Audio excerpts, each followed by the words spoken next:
Let's go. Let's go. Oh, no. Do you want to? Sorry. I'll let you. Next one.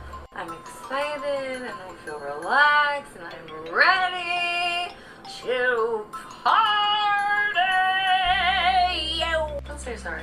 You don't need to do that. You don't need to apologize. It's a fucked up female habit. You don't need to be sorry for anything ever.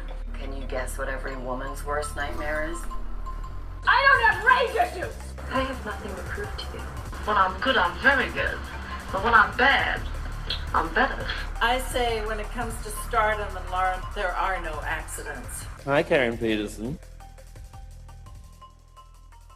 Hello, everybody, and welcome to Citizen Dame, the podcast where at least one of us is sitting in the middle of just like a fucking windstorm, apparently.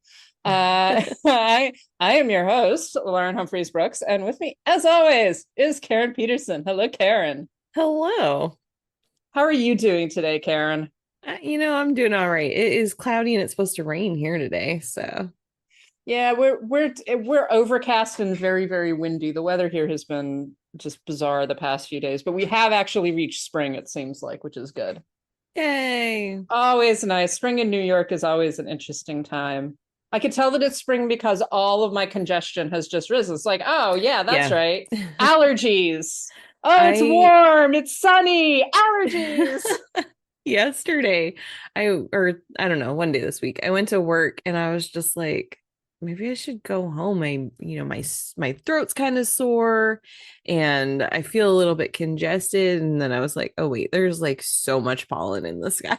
That's why. Exactly. Oh yeah. Exactly. Well, we are going to, I'm excited about this. I think you're very excited about this because this is a director that you've wanted to talk about for a while. It is, yeah. So today we're going to talk about the films of Penny Marshall. And if you do not know who Penny Marshall is at this point, like she's made some of the most iconic comedies, I think. Like she's kind of right up there with people like Nancy Meyers and Nora Ephron in terms of just how iconic her work has become. So if you do not know who Penny Marshall is, I'm sorry, like this is going to be very confusing. But even if you don't know her name, you've definitely seen at least one of her films. She directed films like A League of Their Own, Big, both of which we're going to talk about today. She also directed Jumpin Jack Flash, which we will be discussing today. Awakenings, Renaissance Man, The Preacher's Wife, and Riding in Cars with Boys. So actually not a huge filmography, but a very influential filmography. Yeah. And this is after she got a start in acting. She was from the Bronx, if anybody wasn't sure by listening to her talk. But when it was time for college, she wanted to get out of the city and go out west. And so she ended up going to school in, I think, New Mexico, and wanting to lose her accent, which she joked a lot that her friends failed her in that endeavor because that never went away. But eventually she went to Los Angeles, and her brother, Gary Marshall, was already, he was a writer. He was doing some comedies at the time, TV comedies, and she ended up getting cast in The Odd Couple, which was a TV series based on the movie. And so she had a recurring role in that before she landed a kind of a guest spot with Cindy Williams in Happy Days. And their characters, Laverne and Shirley, were so popular in this guest arc that they got their own spinoff show, Laverne and Shirley, which was a big part of my childhood. I loved that show. But after it ended, she was just kind of not really sure what to do with herself. She's very, her acting skills are limited. She was very funny, but there wasn't a whole lot she could do from after Laverne and Shirley left. And it was actually Whoopi Goldberg who convinced her to switch over into directing and try it out. And so she took over. Her first film, she took over from another director a few weeks into the shoot, and that is Jumpin Jack Flash. So yeah, exactly. So let's talk about Jumpin Jack Flash just to start off with, since this is her first feature film.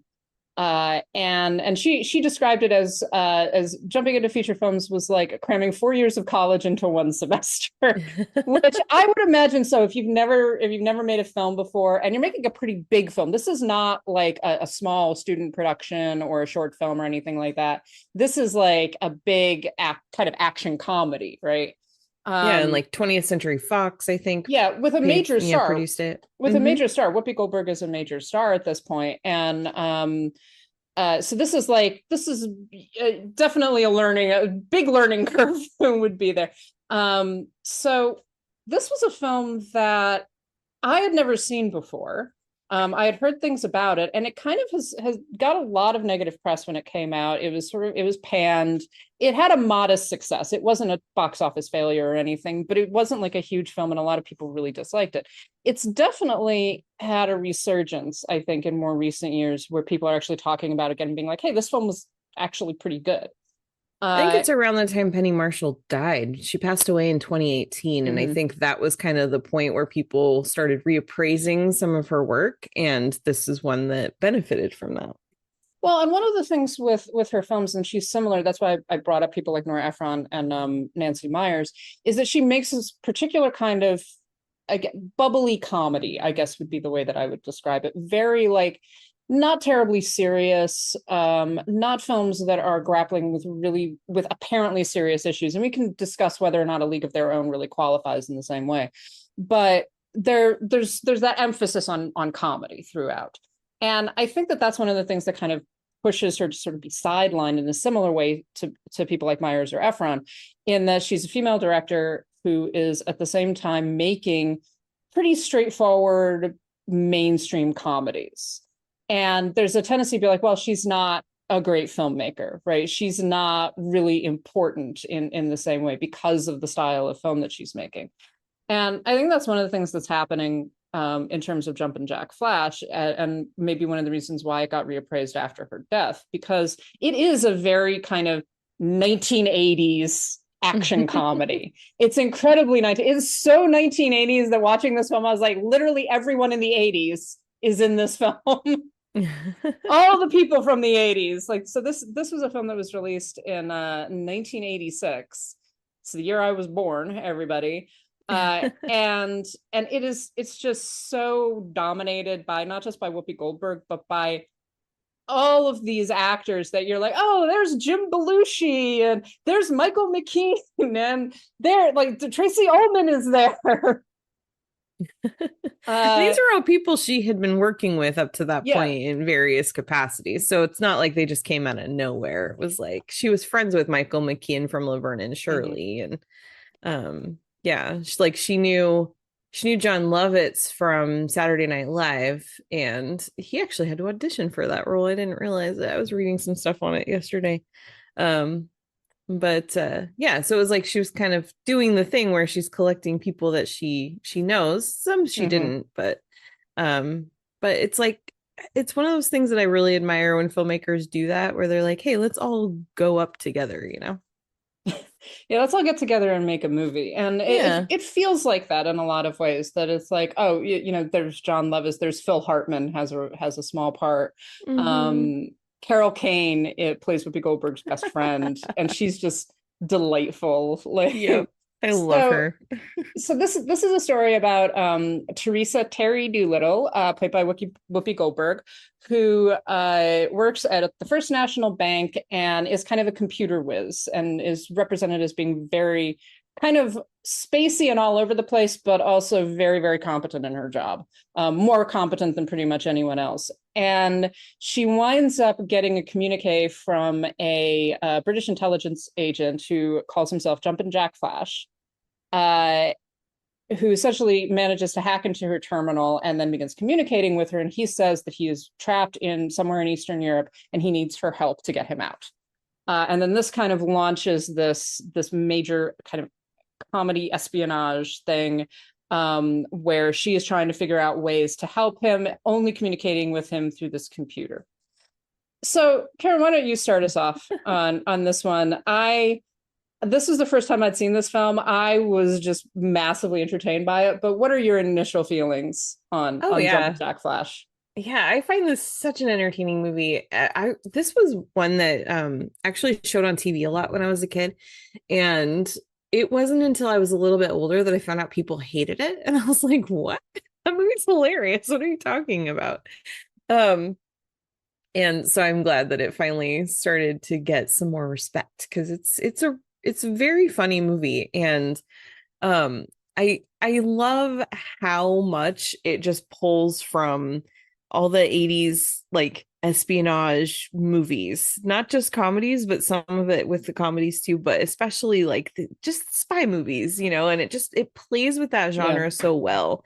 The Jumpin Jack Flash character, I mean, that's from song lyrics and from the Rolling Stones song, and then like that's like the song is used for clues for things, and it's I love the coincidence of how, or maybe a coincidence, maybe not a coincidence, of how this British spy ends up communicating with like the smartest computer person in this bank department, and who also not only is really smart and with computers, but also happens to be a total pop culture nerd who would understand some of the references that he's throwing out and like the clues that he's hiding and everything. And I love her character too, this character of Terry. Yeah. And how she's one, she lives alone, and she really does. She spends her evenings watching classic films. How can we hate that? But also she's just she cares about her friends and she takes care of people, and all of that is part of why when somebody seems to be reaching out and needing help, she's just like, you know what, stranger, I don't know you, but I can't just not help you. So it feels like it's even though it's silly and goofy, it feels like there's actually some real thought and intention behind so much of the character and the story choices. Absolutely. One of the things I really liked is that, we've talked about the idea of pure cinema, right? Telling a lot about a character without necessarily including dialogue initially. And that's one of the things that we get with Terry, actually, at the beginning. We see her apartment, we see the film posters and the books that she's reading and everything. And so you establish her as, like you say, someone who is very much connected to not just pop culture, but media culture generally. Who also, because of those connections to classic films, etc., she kind of works herself into this narrative where she's like, oh, I know what happens now, I know this story. She's reading, spy novels, she's watching, Casablanca and things like that. So she knows this stuff, right? She knows it in kind of an intimate way, but also that the whole interpersonal relationships that we see her having before we actually get into the espionage bit. So her connections with her coworkers, and the way in which they depend on her. And it's obvious that she is just a very friendly and very open and very helpful person with all of them. Fixing the chair for the pregnant lady, and talking with her other friend about her dating life and things like that. But then also the connections that she makes with the people in her computer that she communicates with, because her job is to do these money transfers.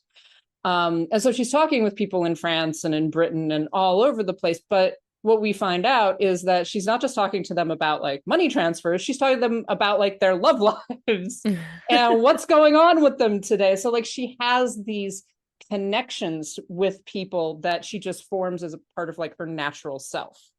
And that all gets shown to us very quickly, actually, at the beginning of the film, so that we know who this woman is going into the actual espionage bit. So I think that you're right, that the script and the way that Marshall films everything very much feels like, okay, this is, we're grounded in the character. We know who the character is. We know what her talents are. And we know that those talents are going to be used in this, quirky espionage story. Yeah. I mean, obviously this is not a perfect movie or anything like that, but I think that what we really see very quickly early on in the movie, but then when you step back and look at the totality of it, you really see Marshall from the beginning as someone who really understands story and character. And that is so important. And that's something that she carries through with all of her films. And she just gets progressively better and better at it. And I think some of that probably came from, I mean, she's very much part of a like a cinema family. I think her mom and dad are both in this movie actually. But it's also, I think, from working in TV, I think helps give you some of that experience even more than movies can sometimes. And which she had not only been on TV as a star, but she also had gotten a little bit of experience with some directing and being in the writers' rooms and things too. And I think that all contributed to just having this. I mean, she goes in kind of, it's a crash course in movie making, but she didn't come in like with no knowledge or vocabulary. It's not like she had to start learning her ABCs, you know, and then write a sonnet at the end. It was, she came in with some experience and knowledge already. Exactly. And like you say, in story and also just in comedy. And this is someone who's been in comedy since the beginning of her career, really. And comedy in itself it's difficult. Comedy is actually a hard thing to be able to do. And one of the things that I think works really well in all of her films is that they are comedies that are not just setups for a gag. And you get that in, like, so there are obvious setups in Jumpin' Jack Flash. There's obviously, like, you know, the phone booth scene. Which is funny. It's fucking hilarious. So like funny. I loved that scene so much. I love the idea of Whoopi Goldberg being dragged through New York in a phone booth, and people, and the way that New Yorkers react to that. And it's very much like, oh, it's New York. Like, yeah, it is. Oh, that's a woman being dragged in a phone booth. All right. Well, probably some reason for that. But so you get to that point, right? But it makes sense within the context of the plot. It's not just like, okay, we're going to set up for this funny gag of Whoopi Goldberg being dragged through New York in a phone booth. It's integral to the plot, and it's integral to the comedy. So it isn't just like, you know, set up gag, set up gag, set up gag. It is actually a part of the story. Yeah, that's a good point. And very clever. Same thing with like her breaking into the British embassy, the computer room, and then her dress getting shredded, like all of that stuff. You know, it's funny, and it's funny to watch her. And Whoopi Goldberg is a fantastic physical comedian as well as a fast talking dame, I guess. I think that's part of it too. With Marshall telling this story, making this movie, she also understands her stars and what they're capable of, and lets them do their thing. You know, she doesn't try to rein Whoopi in or hold her back. It's very she really lets her use the physical comedy as well as the intelligent comedy.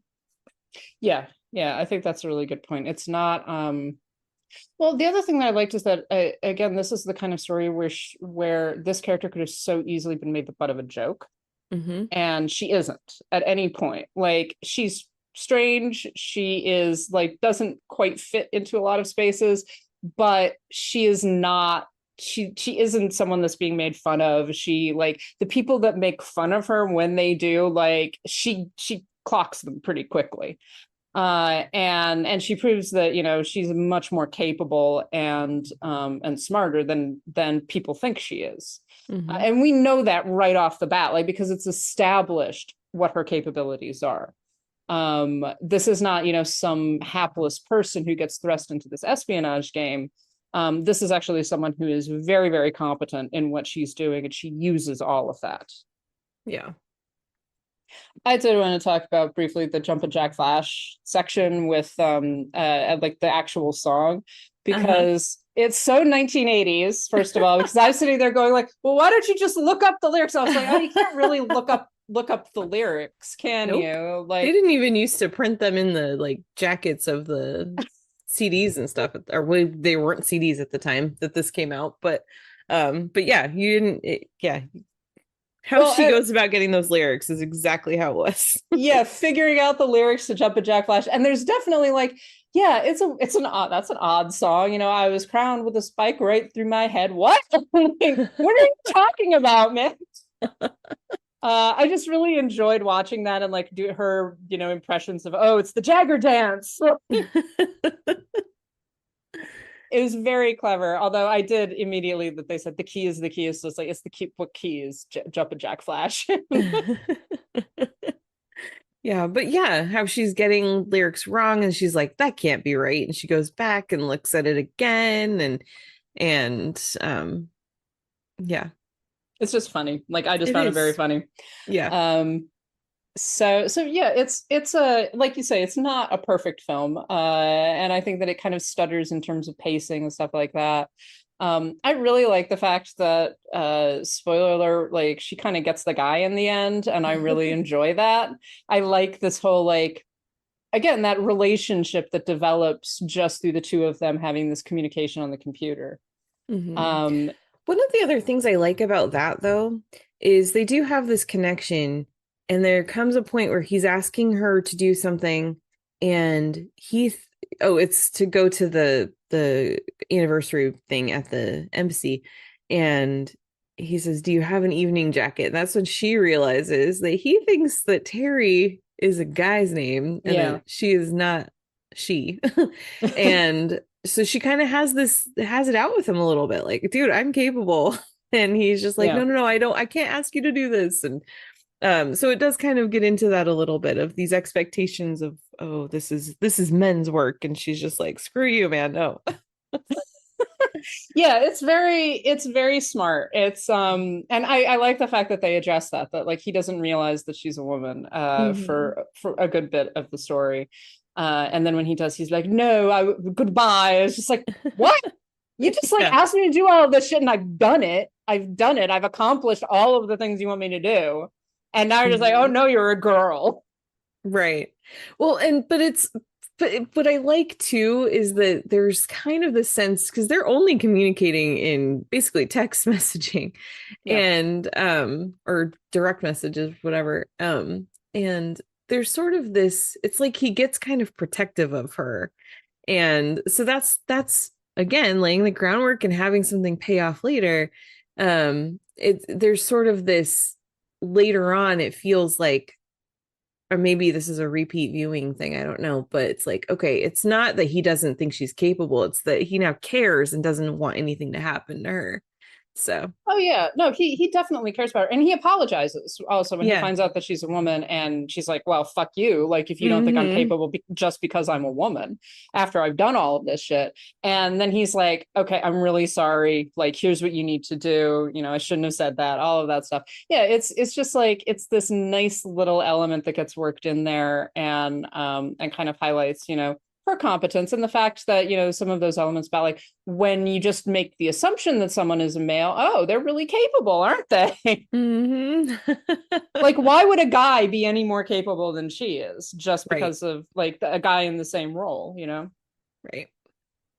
Yeah. So yes, it is a very fun film. I'm glad that I got to watch it. This was one that I think got repeated quite a bit on places like Comedy Central. So I'd seen bits and pieces of it, and but never actually the full film, so it was a lot of fun to watch, and Yeah, is available to rent on places like Amazon. I highly it recommend is. them. So let's move on to some of By the way, her. sorry, Yeah, really quick. This was her only R-rated film. really, Yep. that's interesting. Yeah. Why was it R-rated? Is it just because swearing?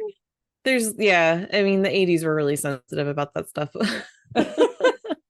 So I was gonna say, because there's no sex. There's like No sex, there's there's really no violence. violence. There's a Yeah, little bit of but there's violence, no but like bloody yeah, violence. exactly. It's very actiony violence. Like Hmm. it's not, no one gets dismembered or anything like that. Right.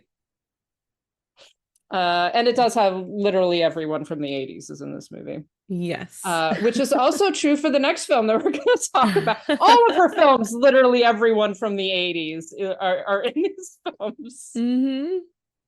So the next one we're going to talk about is Big from 1988. So 2 years later, I was 2 years old, just so that everyone can keep track of my age as we go through these films. I was not. And and this film, I mean, I'm kind of like, do you need me to give the synopsis of this film? Has anyone not seen Big at this point? Like, I mean, maybe the youths have not. This might be like more of a Gen X and millennial thing. It Um, probably is. Yeah. it stars Tom Hanks as a boy, Josh, who wishes on the Zoltar machine that he can be big. And he wakes up the next morning and he has literally become big. He has grown into an adult. He is now Tom Hanks, very young, cute Tom Hanks. And he's got to deal with that, including all of the madness that goes along with it. And he eventually becomes like a major player at FAO Schwartz. I forgot how often FAO Schwartz gets worked into these films in like the 80s and 90s.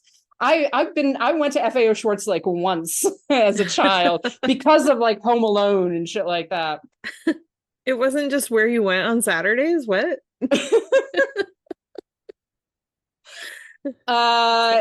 Yeah, and so like he winds up becoming this sort of this brilliant marketer of toys and stuff like that.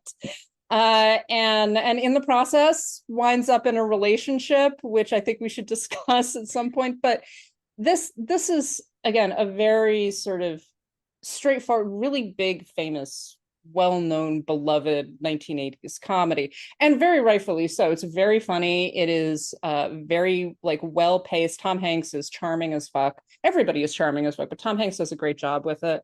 I liked reading the different people who were considered, who included like Kevin Costner, Steve Guttenberg, Warren Beatty, Dennis Quaid, Albert Brooks, John Travolta wanted to play the part. Sean Penn was considered.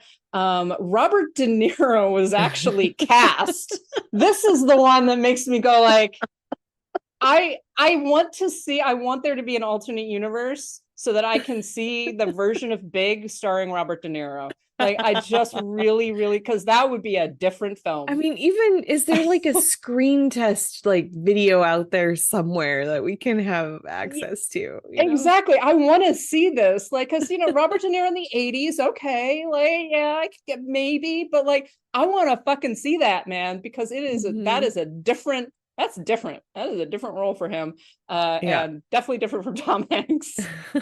He was a little old by that time, though. That's the funny thing. Yeah, he would have been significantly older. And like Tom Hanks is so baby-faced in this movie. Like he looks so young and sweet, right? So he gets at that kind of childishness that is because Josh is supposed to be, 12-year-old boy. But yeah, De Niro, like, how would De Niro have played a 12-year-old boy? That would have been interesting. So what would you like to talk about with this film, Karen? It is, I mean, it's such an iconic film. I feel like just talk about like, oh, it's so funny. It's like, yeah, it is. It just is. Yeah. Well, first of all, I would like to say just a couple of facts about the movie. It was nominated for 2 Academy Awards. This was Tom Hanks's first Oscar nomination. He was nominated for Best Actor, lost to Dustin Hoffman in Rain Man. And this also was nominated for screenplay. So Gary Ross and Spielberg were nominated for that. And then this was Penny Marshall became the first female director to have a film gross over $100 million. So this was at the time the highest grossing film a female director had done. And one of the highest grossing movies, I think, of 1988. So I just had to mention a couple of those things. But yeah, I love this movie. Yes, there is a big glaring problem that did not age well that we need. Well, it wasn't even okay at the time, but that we need to talk about. But we'll set that aside for now, because I think that this is, I mean, that's a interesting jump to go from Jumpin' Jack Flash to Big, and the difference in the movie, this not the style, but there's just such you can really see the growth and maturity in this. Like Jumpin' Jack Flash is a lot of fun. I love it, and it's developed well, but Big just feels like it's on a whole other level, and it's developed well again. Like it really shows Penny Marshall has such a good handle on how to develop a story and how to unfold events, and really give you everything you need to know about characters pretty early on. So it starts off with Josh and his best friend Billy when they are 12-year-old boys, and you see them just kind of going through their day and just this really close friendship that they have. But also Josh, you know, he is close with his family too, and he has a baby sister, and his parents take him to the carnival, and that's where he gets really embarrassed in front of the girl that he likes. And so all these things, you really see where this 12-year-old boy who's just feeling so embarrassed and so awkward. He's short and he feels uncomfortable about that. And also he loves video games, you know, just you get all this about him. So you understand that moment when he walks up to that Zoltar machine and he's just feeling so sad, and how just kind of out of desperation he makes this wish that he just thinks is silly and is never going to happen. It's not like he does that actually believing that it's going to work. And then it does. But I also love how we get another chance to get to know Josh through Tom Hanks, because now he's thrust into this situation where he has to go. First of all, his mom thinks that her son has been kidnapped. And there's some strange men in her house, which I love that scene so much.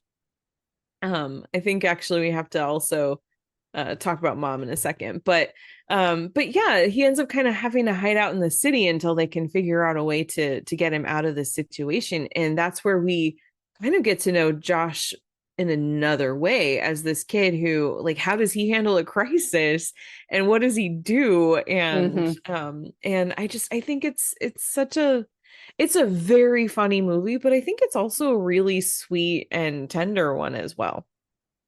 Oh, it absolutely is. And I think a lot of it comes down to the way that Marshall directs and the way that Hanks in particular plays the part.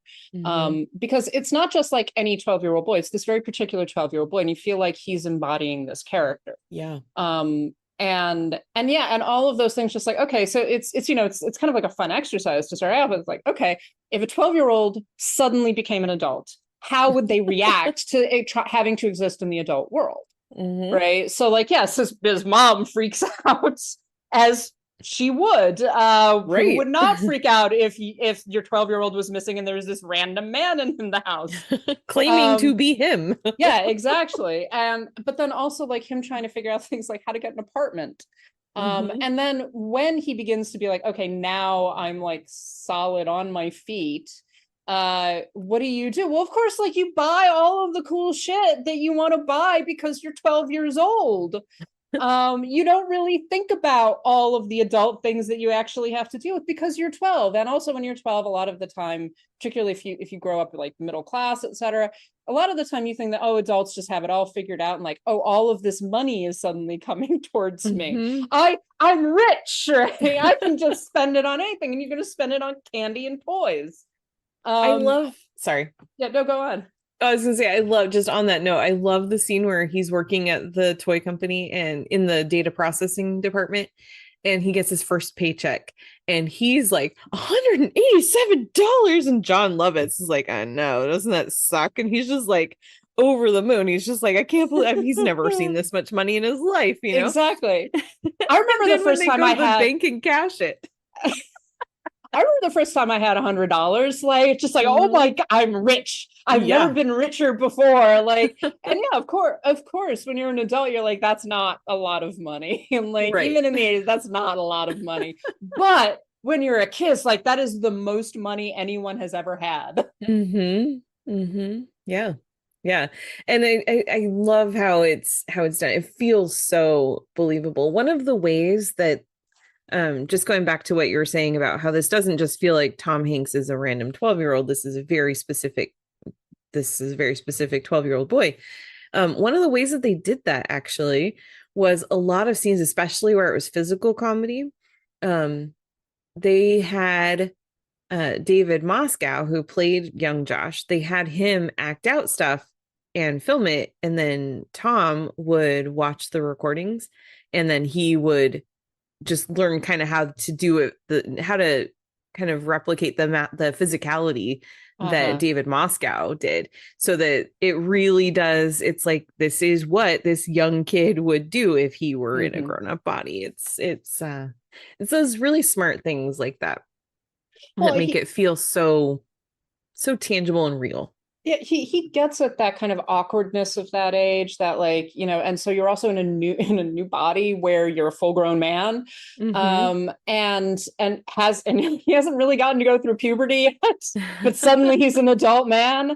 And all of that stuff. And but you like Hanks definitely gets at that physicality of like not being quite comfortable in your own body, not being quite certain how everything works, essentially. Yeah. That is very much like, you know, I've never been a 12-year-old boy, I've been a 12-year-old girl, but it's very much like, you know, attached to that kind of that memory of adolescence, I guess. And it makes perfect sense that like, yeah, he's a little bit gangly, he's a little bit like not quite certain, a little awkward, not totally, you know, in possession of himself very much. And that's one of the things that makes him so charming as an adult as well, because we don't expect that from grown men. Right. And so let's talk about the central issue of this film, which is his relationship with Susan, played by Elizabeth Perkins. And generally they handle it very well, but there's definitely some problematic elements that simply come down to the fact that this is still being represented as a child in a man's body. And some of this stuff, some of his discomfort and his confusion is definitely played off for laughs. So it's not, and it's one of those instances where you can't really grapple with the actual issues there in a comedy situation. Right. So they couldn't really address some of the problematics of this relationship. And so it winds up being one of those times that you kind of have to watch with part of your brain turned off a little bit in order to be able to enjoy the film. I would agree with that. I think because I mean, there's a very, very clear moment. We don't see it happen, but we very much are given all the signs that they do eventually sleep together. Yeah. Which obviously that's a big problem. This is after his 13th birthday, so he's not 12 anymore, but that does not make it okay. And she has no idea. And I do think that there's an interesting moment when she finally when he tells her the truth, and she doesn't believe it at first, but then she kind of comes to where she has to accept that he's not lying to her. And you can really see, and this is credit to Elizabeth Perkins, you can really see kind of that realization wash over her of exactly what has happened, and that a little bit of that like, oh my gosh, that horror. But that the thing is that it's not just the fact that they have slept together that is the problem. I think everything from the moment that they really start to hang out, it's that he's been promoted because of a fateful Saturday afternoon at FAO Schwartz, which I do love that scene. It's a great scene. The piano scene. Yes. Yeah. When he plays with the president of the company, he plays his, heart and soul and chopsticks on the giant piano. But anyway, so he gets promoted. He's now VP. He goes to the company party. He runs into Susan. They take off together, and she ends up coming over to his apartment. She has expectations of what's going to happen. He is not thinking that way yet. And so just seeing the innocence of him, it's intended to be funny. We're supposed to laugh at it. And some of it is kind of funny because it's just like, oh, kids just don't get it. But there is a bigger problem, more problematic aspect there, which is very much that he doesn't understand. And there's a grown woman that he's inviting into his apartment. And we really can't talk about that because she doesn't know. And he doesn't know that she needs to know. Well, and that's the thing. It's less about what is actually going on between the characters and more about the way that the film plays it. Right. That because it is intended to be funny. It's not, they're not going to treat this in a really serious way. And they do treat of it in like the characters wind up treating it in a serious way. Like it's no one's fault, really. Like it's not her fault. She hasn't, as far as she knows, he is an adult man because he is. Right. And it's not his fault because he's a child. Yeah. But I also think because there's a world where it's like, well, maybe this part of the story doesn't even need to be there because, for Josh, it's really, he's just trying to kill time. He's got 6 weeks until they can find out where the Zoltar machine is, track it down, get him turned back to normal. But And so it's like, do we need this relationship with Susan? And in some ways, no, Yeah. but also it becomes so complicated for him that when he finally has that opportunity to, when Billy comes back and is like, hey, the list is here, let's go find this thing and bring you back home. By this point, Josh has gone through this maturity much faster than he should have had to, but he's very much like, well, I have a job. I have a life here. I don't, like, he has to actually decide, does he want to go home? So it kind of creates this conflict. So it's interesting because it's like, yes, that's a very problematic storyline, and it would be nice to be able to just like extract that from the film, but it's so entangled in this other complication that it's hard to just completely pull it out. You'd have to still find another way to give Josh that complication besides just, oh, I like my job, you know? Yeah, I agree. I think that they could have handled it in a way that made it a little, like, maybe the relationship a little less sexual. Just so that, because it would be understandable that, like, because he's a 12-year-old boy, he's had crushes, right? With that's what we see at the beginning of the film, right? So him having a crush, or him developing, even having a crush on an older woman, right? That's not unusual for an adolescent boy. It's the fact that, like, her misunderstanding of it and his innocence, which he has to be innocent at the age of 12. But then the fact that it escalates to the degree that it does, I think that's one of the issues that the film uses but can't actually grapple with in the space, because that's not what the story is about. Right. And because of that, it's like it gets increasingly uncomfortable. And I do think that, we often talk about, you can't completely gender swap some of these things, but if we were talking about a 12-year-old girl who turns into an adult in the same situation and has a relationship with an adult man, no one would be okay with what the film does in that instance. Right. And really, we shouldn't really be okay with it that it's a boy and that it's Tom Hanks. Agreed. Yeah. Agreed. So it's one of those that's like, yeah. And that's the thing. It's like, you kind of, but it's like, it also, the movie itself is so good. It's not, again, you can't just easily extract that from this entanglement of the story and the character development, but also the movie is so good that you can just kind of close your eyes and just kind of, okay, we're just gonna skip right through that. It doesn't make the movie unwatchable, is what I'm trying to say. No, yeah, exactly. And I do think a lot of that is also in the way that the characters handle it, and then the fact that, like, this is not an adult woman assaulting a 12-year-old boy. Like, that's not what's happening. And because also the truth is, if Susan knew, like, if she actually had any way of knowing that he was a kid, she never would have done this. Never. Yeah, no, exactly. And I think that some of the point within the context of the film is that he's different. He's sweet. He's kind. He's caring. He doesn't think of everything. It's kind of like some of those tropes about men as well. That he doesn't think of everything in terms of sex and stuff like that. And because of that, she's attracted to the fact that he is such a nice guy, basically. Right. And what the film is doing is that, he's one of the reasons why he's a nice guy is because he's 12. Yeah. Well, I love, though, with Susan and how she does have this relationship with this guy, Paul, played by John Hurd, who's an asshole, total corporate, like, just jerk. And he's so jealous. Like, where did this guy come from? He came from data processing. He gets promoted to VP. Okay, yes, I understand. I would have questions too. But he just takes that as such a threat, like a personal threat, and the way that he handles things is so ridiculous and just increasingly immature. And I love the scene where Susan and Paul are kind of fighting when they're breaking up, and Paul says, what does Baskin have that I don't? And Susan just looks at him and says, he's a grown-up. I love that so much, because it's like, there is sometimes something that happens when men grow up where they get less mature and less kind and less, Well, yeah, Nice to be around. that's just it. He's a nice guy. Like that's the thing. And part of the joke is that he's 12. Right. But he's still a nice guy, and he hasn't had to go through a lot of that male toxicity. Right.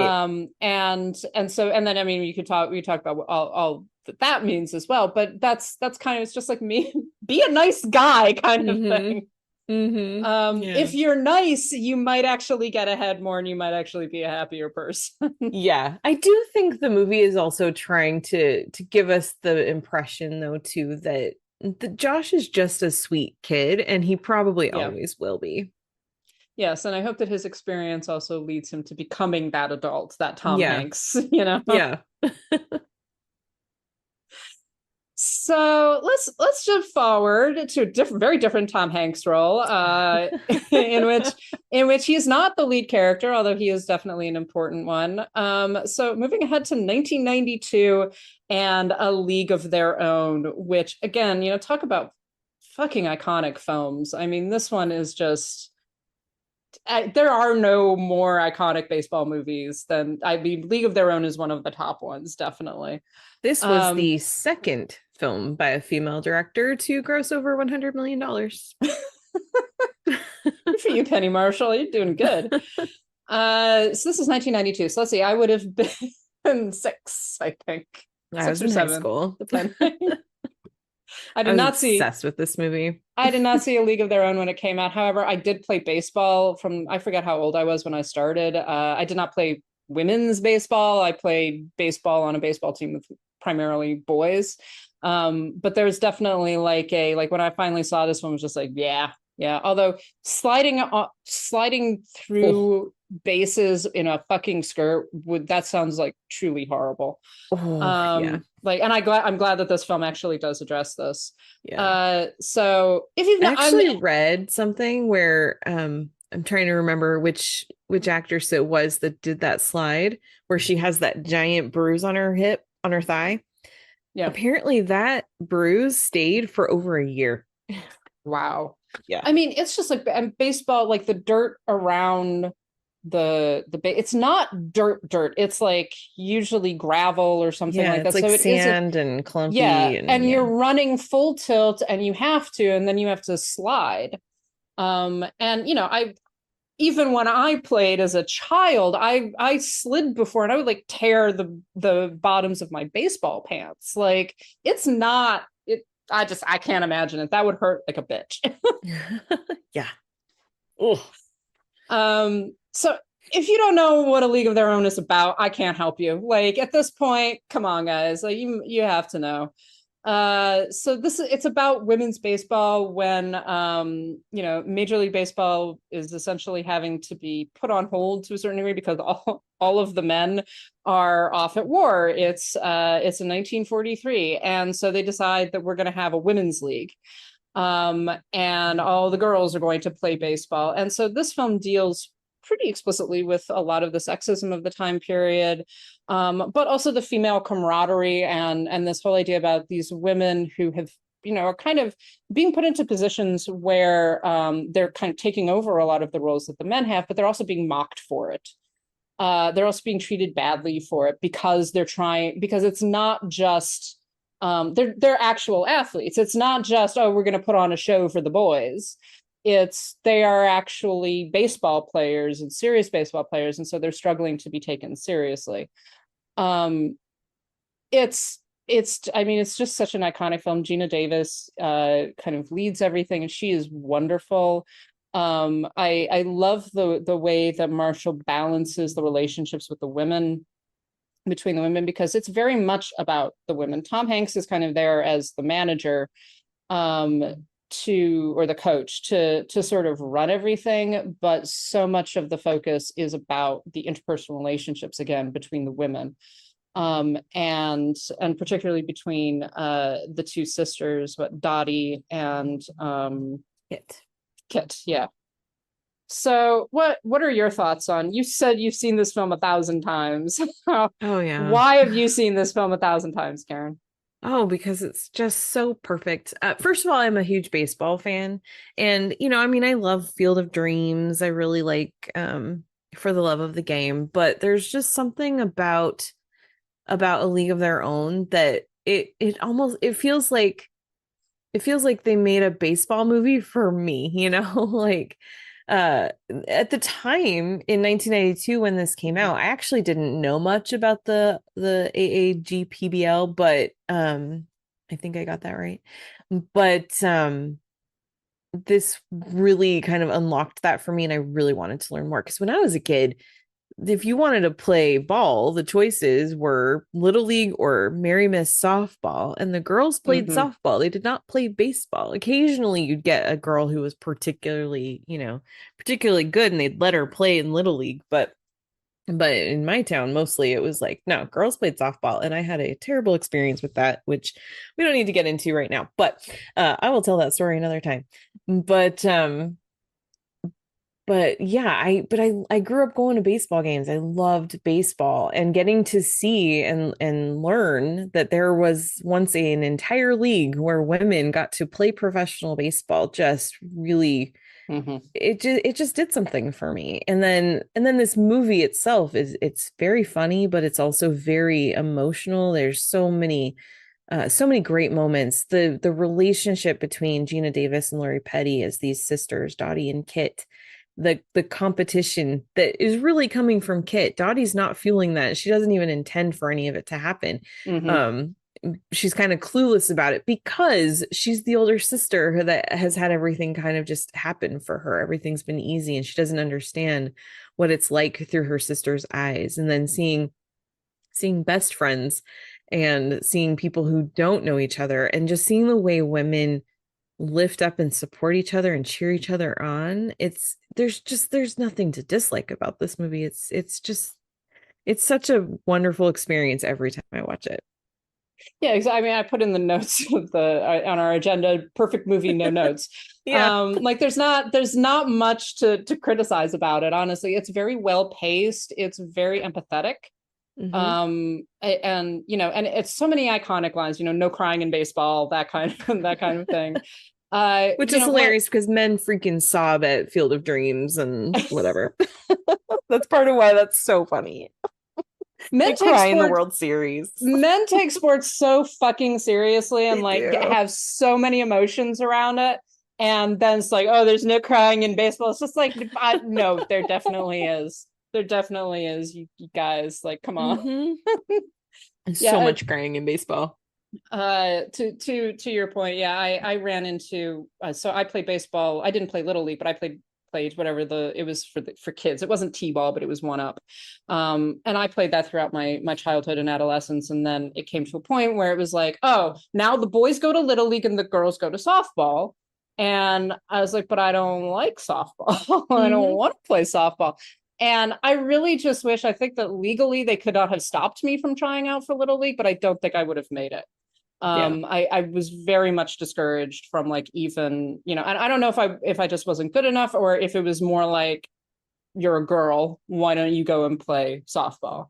I did play softball for a little bit, fucking hated it. And it was just like, this is not what I actually wanted to do. So no, I hate the pitching. I hate the size of the ball was just uncomfortable. Everything about it is just awkward.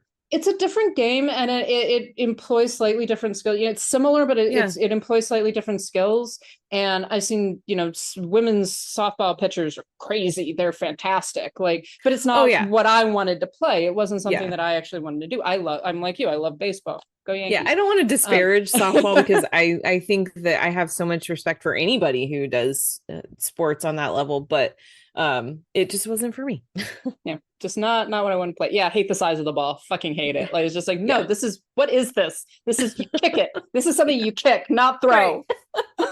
Exactly. Can I just bump this over a net? Anyway. I don't remember what I was going to say about the movie now. Sorry. There's something about the movie because I got sidetracked with my own childhood experience. Yeah, the interesting thing I think for me is that this film didn't, I think because they had to play in skirts, I was just like, nope, I'm not interested. And because doing anything in a skirt, especially when I was a child, I was just like, absolutely not. And I still am like that. You can wear the dresses, but please don't make me. But it is this whole emphasis on the fact that, you know, you're going to go and do this and then the men are going to come back, and this is not serious, this isn't real, right? And the way that the women, you know, for this brief moment are pushing back against that, it's just like, this is serious, we are actual athletes. And it feeds back into, you know, some of the conversations that we've even had about women's sports recently, where there's always been this attitude of like, particularly team sports, women's team sports are not real, right? The WNBA is not real. Women's softball is not real. Women's hockey is not real. It's a lesser thing than the men's sports, which are actual real sports. Yeah, look at what happened with women's soccer. Yeah, A couple exactly. years ago. Yeah. And it's still true like that, and we're moving ahead and moving out of that a lot of the time, but there's still this massive battle. And one of the interesting things about A League of Their Own is that it very much takes the women's side. It's very much like, this is a real sport, these are real athletes playing baseball in a really tough way. And it did lead me into like looking at the fact that women were eventually I believe banned from actually playing Major League Baseball, in part because a female pitcher struck out the starting lineup of the New York Yankees in the 1930s, right? And these people like Babe Ruth. Yeah. And so this occasioned like this 18-year-old female pitcher. And there's been all of this argument about like, well, did she actually do it? She's like, yeah, she did. She struck out Babe Ruth. Yes. And it's again that kind of like that unwillingness, especially in a patriarchal culture, to accept that women not only can do what men can do sometimes, not always, right? Everybody has different talents, but also we can compete with men, actually compete with men, and that men are not naturally better. Men are not naturally better at baseball than women. And that's something that I think that this film does actually very clearly address.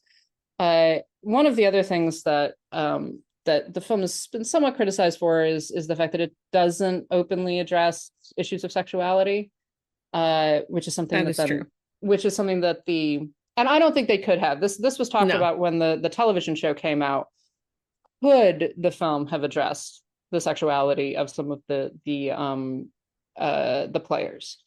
Not really, not in 1992. It would have been a major uphill battle, especially maybe a smaller film could have, but especially at the level that this film is at. These are big stars. This is very much a mainstream film. It's very much a uplifting sports drama. And I mean, it was going to be several years before Rosie O'Donnell even could come out, like probably 10 more years before she even could come out, you know?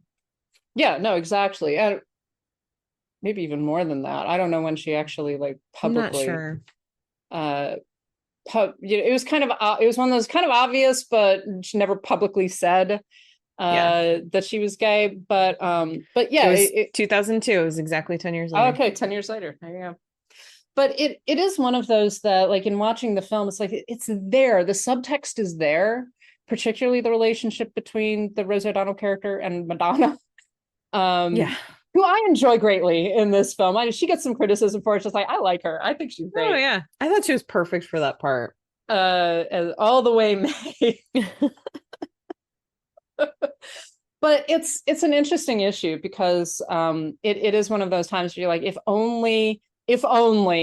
this had been made 10 years later, maybe. And I'm very glad that when they do the updated version with the television show, that they actually, you know, it's openly about these women's sexuality, as well as about baseball and race. Yeah. So the other element is the race issue. Do you have any thoughts on that? Doesn't really address it. No, it really doesn't. I think it sort of almost kind of, and I'm not giving it any credit, I'm just saying like it almost kind of touches on it a little bit, because there is a scene where a Black woman is at the stadium and the ball comes toward her, and I think Dottie's just like, oh, toss it to me, and she's not very far away, and this woman just hurls it. And it's like, whoa, that lady has an arm. And the woman in that scene, I think it's supposed to be, she was someone who had tried out for Mhm. for the league, but it wasn't allowed because of racism. And they never actually address that the reason that that there are no black players in this league is because they were not allowed to be there. Yeah. And I do think that that's one thing where in 1992 they very much could have said that. But I think that they didn't want to turn. I think the goal of this movie was to tell the story about these women and the league as it was. And when you start getting into, well, also they were super racist because it was the 1940s. It changes the story that you're telling, and it changes the pace of it as well. And so I think that was Penny Marshall trying to acknowledge, making this nod of like, yeah, there were other people that should have gotten the opportunity to be here that weren't. Yeah, I think that's a really good point. And it doesn't, like I say, it doesn't take away from the film, and it's one of those things, those aspects that, especially if you know the history of the time period, it's like, this isn't being addressed. Right. And it would be cool if it was, but again, it's one of the, I don't mean to keep on going back to the television show, but one of the things I really liked about the TV show is that it's not a correction of the film. It's kind of working in tandem with the film. Yes. And is developing things that the film either couldn't or didn't develop. Yeah. And so both of the stories that are it's the same story in a lot of ways. But both of the stories are actually like really, really working together. Another television show that should have gotten its final season.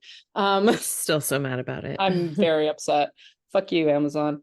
Still a great show though. People should watch it. Yes. So any other thoughts about A League of Their Own other than the fact that it's amazing? And if people have not seen A League of Their Own, I am horrified, and I want to know what you have been doing with your lives that you've not seen this film. Yeah, my only other thought that I wanted to share is that it will never be okay with me that this movie got completely shut out for awards. It did not get any Oscar nominations at all. It should have gotten a number of them.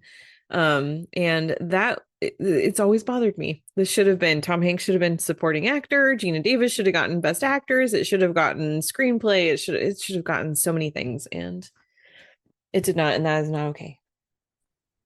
100% agree. Still bitter. So yeah, I mean, I think A League of Their Own is just, it's so iconic. And again, the fact that Penny Marshall made comparatively fairly few films in her career, but so many of them are they're mainstream films, but they're so well made. Like you said, I'm glad that you pointed out this whole understanding of story structure and comedy, and the way that that she like is able to communicate that through film. She's so sharp about it. And I think that's why these films work so well, because she's just so good at that structure. Yeah, definitely. So I think that's going to close us out for this week, probably. Anything else to say about Penny Marshall? Well, she did have one film that was nominated for Best Picture. That was Awakenings in 1990. That's right. Yeah.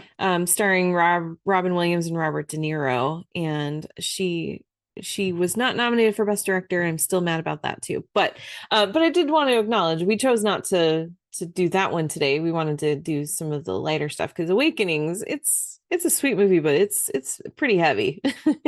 Yeah, about doctors and stuff, and it's kind of a downer, but also an excellent movie. Riding Cars with Boys, I think, is one that when it was released, it did not get the reception that it deserved, and it's also a very good one. And also, I think, I don't necessarily think that we needed a remake of The Bishop's Wife, but I love what Penny Marshall gave us in The Preacher's Wife. I love that movie. I think it's another one. It's like an underrated Christmas movie that should get seen more, with Denzel Washington and Whitney Houston and Courtney B. Vance. It's a good one.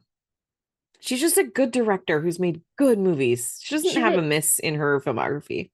Yeah, she really has. I haven't actually seen The Preacher's Wife. You haven't? Oh, I think you'd like it. I think you'd like it. She does enough to make it feel like it's something separate. It's definitely the same story with Cary Grant, but it it justifies its existence, I think, really well. Cool.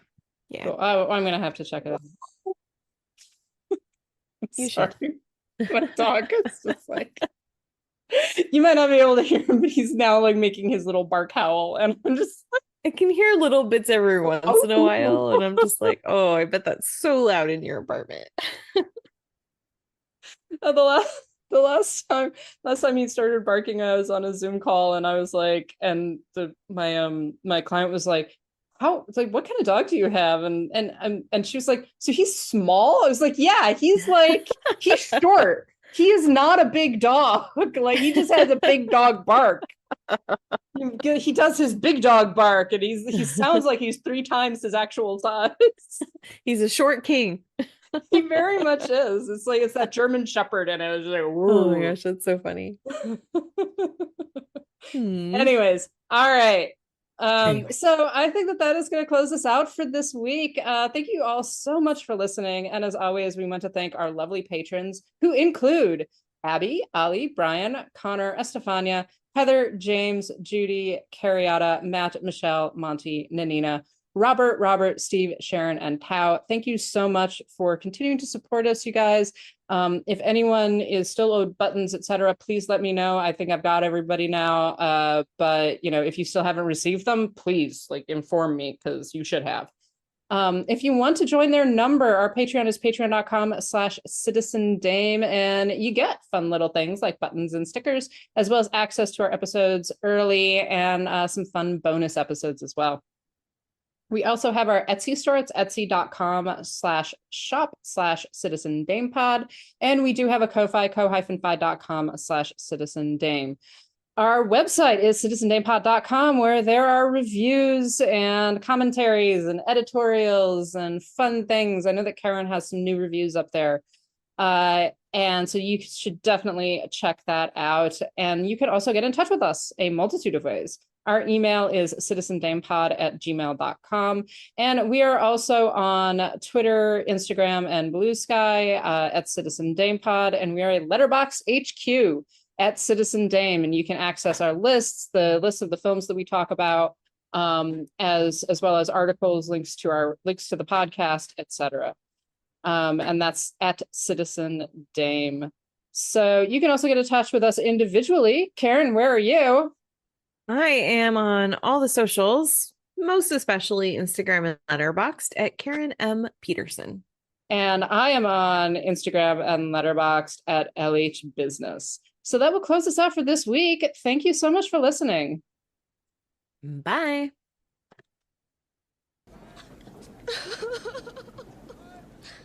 Are you crying? No. Are you crying? Are you crying? There's no crying. There's no crying in baseball. Why don't you leave her alone, Jimmy? Oh, you zip it, Doris. Rogers Hornsby was my manager, and he called me a talking pile of pig shit. And that was when my parents drove all the way down from Michigan to see me play the game. And did I cry? No. No! And you know why? No. Because there's no crying in baseball. There's no crying in baseball! No crying! What's the matter, Jimmy? What? She's crying, sir. I didn't mean to do that. Perhaps you chastised her too vehemently. Good rule of thumb. Treat each of these girls as you would treat your mother. You ever tell you look like a penis with a little hat on?